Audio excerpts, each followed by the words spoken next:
नमस्कार दोस्तों, अगर क्लास 10 सोशल साइंस में 90 प्लस नंबर का सपना है तो ये वीडियो बिल्कुल मत छोड़ना। आज हम करेंगे बिहार बोर्ड 2027 के लिए 40 सबसे वीवीआई ऑब्जेक्टिव क्वेश्चन जो आपकी परीक्षा की तैयारी को एकदम आगे ले जाएंगे। लेकिन ध्यान रखना है कि आखिरी के जो सवाल होते हैं सबसे ज़्यादा जरूरी होते हैं। तो चलो शुरू करते हैं। पहला सवाल नंबर 1 ध्यान से सुनिए कि भारत के संविधान को किस दिन अंकित किया गया था।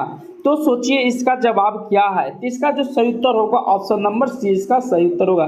26 नवंबर 1949 में भारत के संविधान को अंगीकृत किया गया था। दोस्तों ऐसे ही हर सवाल याद करते चलिए क्योंकि यही आपकी तैयारी को मजबूत करेंगे। आइए सवाल नंबर 2 की ओर हम बढ़ते हैं। बिहार में पंचायती राज व्यवस्था कितने स्तरों पे काम करती है। आपको यहाँ पर बताना है किन स्तर पर काम करता है और कितने स्तर इसके होते हैं। तो दोस्तों इसका जो सही उत्तर होगा ऑप्शन नंबर 20 का सही उत्तर होगा। 3 स्तर पर बिहार पंचायती राज व्यवस्था काम करती है। आइए सवाल नंबर 3 की ओर हम बढ़ते हैं। सवाल नंबर 3 है कि विश्व व्यापार संगठन WTO की स्थापना कब हुई थी। तो आप इसको जरा सोचिए कि आपका जवाब क्या है। अगर आपको सही इसका आंसर पता है तो कमेंट में इसका जरूर जवाब लिखे। इसका जो सही उत्तर होगा 1995 में इसकी स्थापना हुई थी, जो कि ऑप्शन नंबर इसका सी सही आंसर है।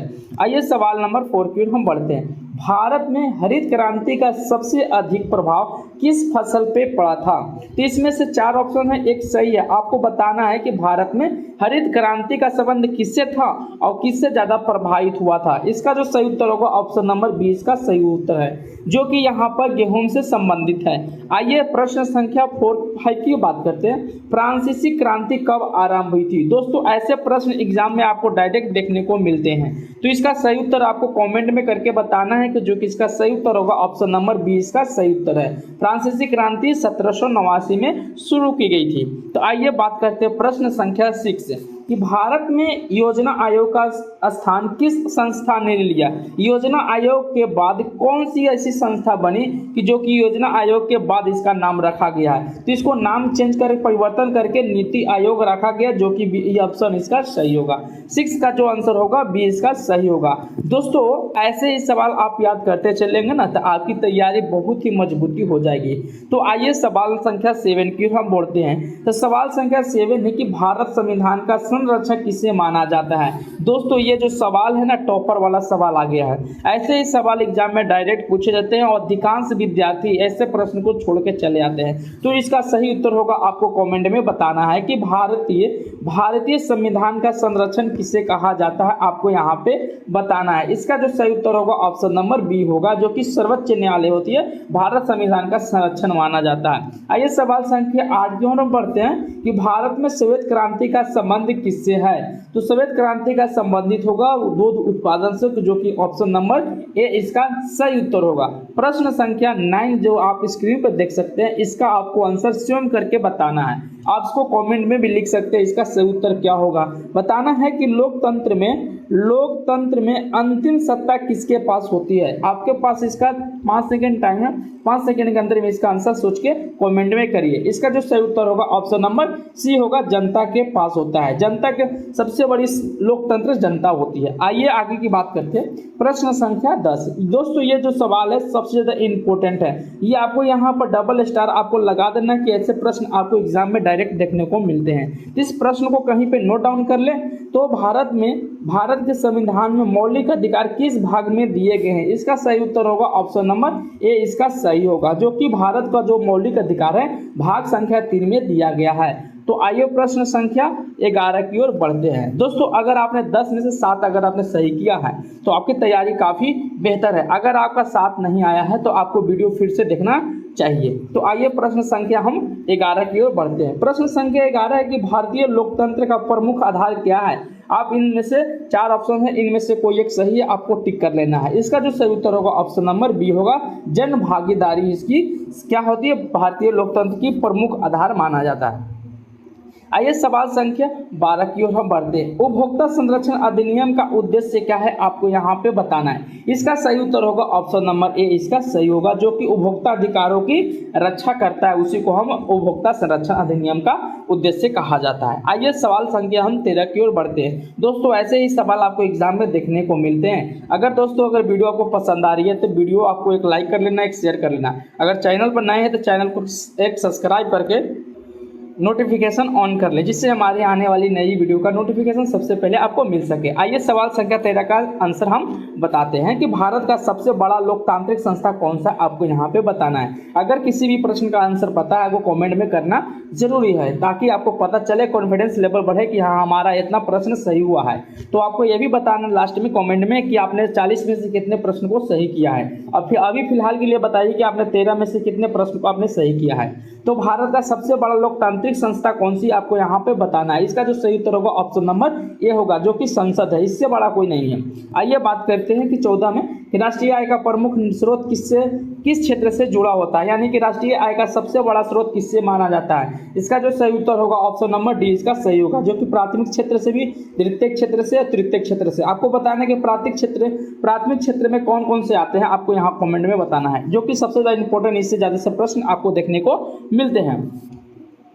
आइए सवाल संख्या 15 की ओर हम बढ़ते हैं कि संसाधनों का संरक्षण क्यों आवश्यक है, यानी कि संसाधन का संरक्षण क्यों देना चाहिए, आपका यहाँ पर बताना है। इसका जो आंसर होगा ऑप्शन नंबर ए होगा कि भविष्य के लिए। अगर संसाधन अभी खत्म हो जाएंगे, संरक्षण नहीं दिए जाएंगे, तो इसको भविष्य में कैसे यूज किया जाएगा, इसका सब नष्ट हो जाएगा। आइए बात करते हैं प्रश्न संख्या 16। भारतीय संविधान में कितने मौलिक कर्तव्य है। इसका जो सही उत्तर देंगे आपकी तैयारी काफी बेहतर होगा, हम मानेंगे। अगर आप इस प्रश्न का सही उत्तर दे देते हैं तो आपकी तैयारी काफी बेहतर है, स्ट्रॉन्ग है। तो आइए इसका 16 का आंसर आपको कमेंट में बताना है। इसका जो सही उत्तर होगा एक ऑप्शन नंबर डी होगा, जो कि भारत 11वें में 86 संशोधन के बाद भारतीय संविधान में मौलिक कर्तव्य को जोड़ा गया था। आइए सवाल संख्या की हम बात करते हैं 17। जल संरक्षण का सर्वोत्तम उपाय कौन सा है, आपको यहाँ पर बताना है। जल संरक्षण का सर्वोत्तम उपाय क्या है, इस तरह का प्रश्न आपको एग्जाम में डायरेक्ट देखने को मिलते हैं। जल से, पर्यावरण से आपको प्रश्न जरूर देखने को मिले एग्जाम में। तो इस आई होप कि प्रश्न 17 का आप आंसर बता सकते हैं। जल संरक्षण का सर्वोत्तम उपाय कौन सा, आपको यहाँ बताना है, जो कि यहाँ पर ऑप्शन ए है, वर्षा का जल संचयन करना, यानी कि इसको इकट्ठा करके आप कहीं एक जगह स्टोर करके रख सकते हैं। आइए सवाल संख्या 18 की ओर हम बढ़ते हैं। प्रश्न संख्या 18 है कि संघीय शासन व्यवस्था में शक्तियों किसके बीच बटी होती है। तो आपको यहाँ पर इसका आंसर बताना है, जो कि इसका आंसर सही होगा ऑप्शन नंबर ए के पास होती है। केंद्र और राज्य के सरकार के पास होती है। आइए बात करते हैं प्रश्न संख्या 19। प्रश्न संख्या 19 है कि वैश्वीकरण का प्रमुख प्रभाव क्या होता है, आपको यहाँ पर बताना है। इसका जो सही उत्तर होगा ऑप्शन नंबर ए, इसका सही उत्तर होगा कि अंतर्राष्ट्रीय व्यापार में वृद्धि की होती है, प्रमुख प्रभाव पड़ता है। दोस्तों अब आ गए सवाल संख्या 20। दोस्तों आधा से सवाल ज़्यादा हमने कर लिया। अब यहाँ पर बताना है कि 20 में से आपने कितने प्रश्न को सही किया है। अगर 20 में से आप 15 को कर लेते हैं तो आपकी तैयारी काफ़ी बेहतर है। तो आपको बताना है कि मतदान का अधिकार किस आयु में मिलता है। इसको आपको आंसर सोचना है और जवाब देना है कमेंट में। आप इस सवाल का आंसर आप कमेंट में बता सकते हैं। इसका जो सही उत्तर होगा आपको कमेंट में बताना है। तो इसका जो सही उत्तर होगा क्या होगा, सोचिए जरा। इसका आंसर होगा ऑप्शन नंबर बी होगा। मतदान का अधिकार किस है, आयु तक मिलेगा, 18 वर्ष तक मिलेगा। पहले कितना था, 21 वर्ष था, 21 वर्ष से घटा के आपको 18 वर्ष कर दिया गया। आइए सवाल संख्या अब हम 21 में पढ़ते हैं। सवाल संख्या 21 से आपके सामने, जो कि स्क्रीन पे भी देख सकते हैं। भारत में चुनाव कौन कराता है, ये जो सवाल है ना, आपको यहाँ पर ट्रिपल स्टार आपको लगा देना है। दोस्तों ऐसे सवाल आपको एग्जाम में 100% देखने को मिलते हैं चुनाव से संबंधित। आप कोई सा भी एग्जाम उठा के देख लीजिए, ज़्यादातर आपको एग्जाम ऐसे ही प्रश्न देखने को मिलते हैं, क्योंकि ऐसे ही विद्यार्थी 99% इस प्रश्न को, ऐसे ही प्रश्न को छोड़ देते हैं। तो आई होप कि आप ये प्रश्न, ऐसे प्रश्न को छोड़ नहीं देंगे। तो जो कि इसका प्रश्न है कि भारत में चुनाव कौन कराता है, इसका सही उत्तर क्या होगा, ऑप्शन आपको यहाँ पे सामने 4 दिए हैं। सोचिए इसका आंसर क्या होगा। इसका सही आंसर होगा ऑप्शन नंबर क्या होगा, बी होगा। निर्वाचन आयोग क्या कराता है, भारत में चुनाव कराता है। आइए सवाल संख्या हम बात करते हैं 22 की, कि मानव विकास सूचकांक किस से संबंधित है। आपके सामने 22 सवाल है कि मानव विकास सूचकांक किस से संबंधित है। आपके सामने 4 है, इसको सोचिए इसका आंसर क्या है। अगर इसका आंसर पता है तो आपको कमेंट में इसका आंसर जरूर छापना है। इसका जो सही उत्तर होगा ऑप्शन नंबर ए, इसका सही होगा। आइए सवाल संख्या अब हम 22 की ओर बढ़ते हैं। सवाल संख्या 22 है कि वनों का सबसे बड़ा महत्व क्या है। तो वनों का सबसे बड़ा महत्व क्या है आपको यहाँ बताना है। जरा सोचिए इसका जवाब क्या होगा। इसका जो सही उत्तर होगा ऑप्शन नंबर ए इसका सही उत्तर होगा, जो कि पर्यावरण को संतुलित रखना। पर्यावरण को संतुलित रखेंगे तो वनों का सबसे बड़ा महत्व माना जाता है। अगर पर्यावरण संतुलित है तो हम लोग भी अभी संतुलित ही रहेंगे। अगर पर्यावरण थोड़ा असंतुलित हो गया तो हम लोग भी असंतुलित हो जाएंगे, इसलिए वनों का महत्व ज़्यादा है। किसे लोकतंत्र की आत्मा कहा जाता है? आपको यहाँ पर 4 ऑप्शन है, सोचिए जरा आपका जवाब क्या है। इस जवाब का आंसर आपको कमेंट में देना है। तो किससे लोकतंत्र की आत्मा कहा जाता है आपको यहाँ पे बताना है। इसका जो सही उत्तर होगा ऑप्शन नंबर ए इसका सही उत्तर होगा। स्वतंत्र एवं निष्पक्ष चुनाव को ही हम क्या कहते हैं? लोकतंत्र की आत्मा कहते हैं। अभी फिलहाल के लिए नहीं है। आइए बात करते हैं 25 का जो आंसर है आपको कमेंट करना है कि भारतीय अर्थव्यवस्था का आधार क्या है। आपके सामने 4 ऑप्शन है, सोचिए इन चारों में से कोई एक ऑप्शन आपका सही है, उस सही को चुनिए और कमेंट में लिखिए। इसका जो सही उत्तर होगा ऑप्शन नंबर ए होगा। भारतीय अर्थव्यवस्था का आधार सबसे ज़्यादा कृषि है। कृषि पे ही भारत का है, भारत एक कृषि प्रधान देश है। तो आइए सवाल संख्या की बात करते हैं 26 क्या है कि भूकंप किस प्रकार की आपदा है, यानी कि बताना है कि 4 ऑप्शन है, 4 ऑप्शन में से कोई भी एक ऑप्शन को क्या करना है? इंडिकेट करना है और कमेंट में आपको लिखना है। 3 चारों में से एक ऑप्शन सही आपका इस सही ऑप्शन है जो कि प्राकृतिक है। भूकंप क्या है? प्राकृतिक है, ना कि मानो कहीं भूकंप लाएगा, जानवर थोड़ी भूकंप लाएगा, यानी कि पर्यावरण है, यानी कि प्राकृतिक देन है ये, ना कि मनुष्य लाएगा। आइए बात करते हैं सवाल संख्या 27। सवाल संख्या 27 उपभोक्ता अधिकार दिवस कब मनाया जाता है? तो इस सवाल का आंसर आपको कमेंट में बताना है। इसका जो सही उत्तर होगा 15 होगा, 15 मार्च के ऑप्शन नंबर ए इसका सही उत्तर होगा। आइए सवाल संख्या हम बात करते हैं 28। अस्थायी विकास का उद्देश्य क्या है?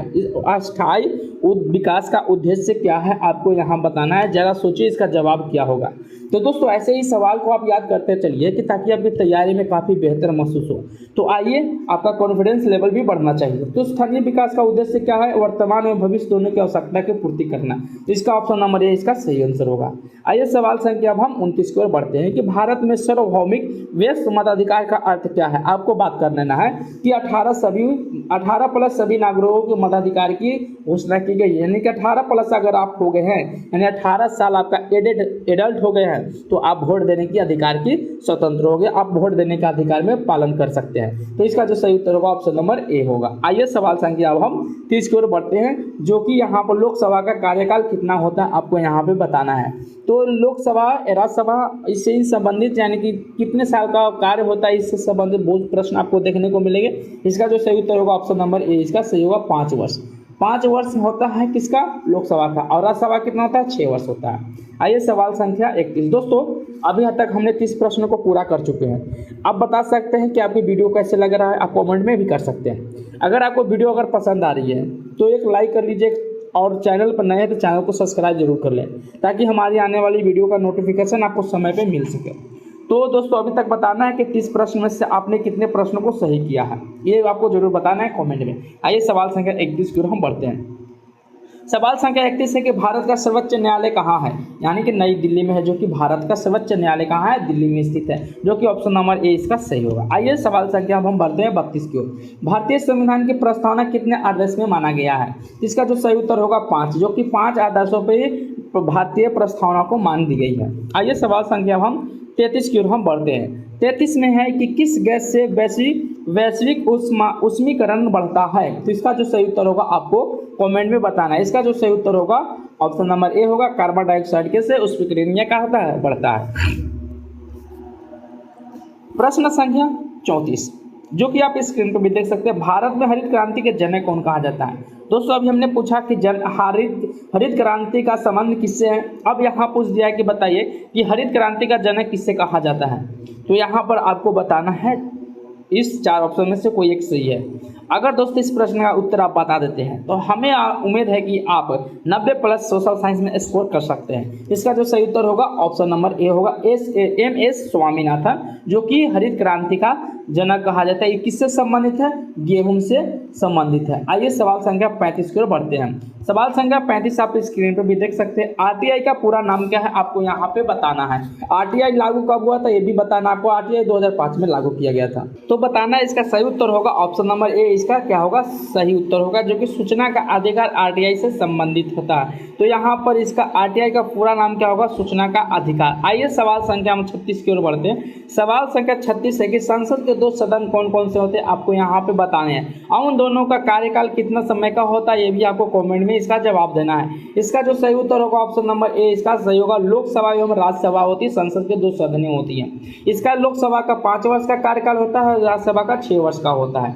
आइए सवाल संख्या हम 37 की ओर बढ़ते हैं, जो कि आप स्क्रीन पे भी देख सकते हैं। दोस्तों ऐसे प्रश्न आपको एग्जाम में ज़्यादातर देखने को मिलेंगे कि मानचित्र में दिशा ज्ञात करने का साधन क्या होता है, आपको यहाँ पे बताना है। ये समझिए कि प्रश्न आपको ज़्यादा वीवीआईपी है, यानी कि वेरी वेरी इंपॉर्टेंट प्रश्न आपको ये देखने को मिल रहा है। आपको यहाँ पर ट्रिपल स्टार लगा लीजिए, ऐसे ही प्रश्न आपको देखने को एग्जाम में मिलेंगे, 100% है।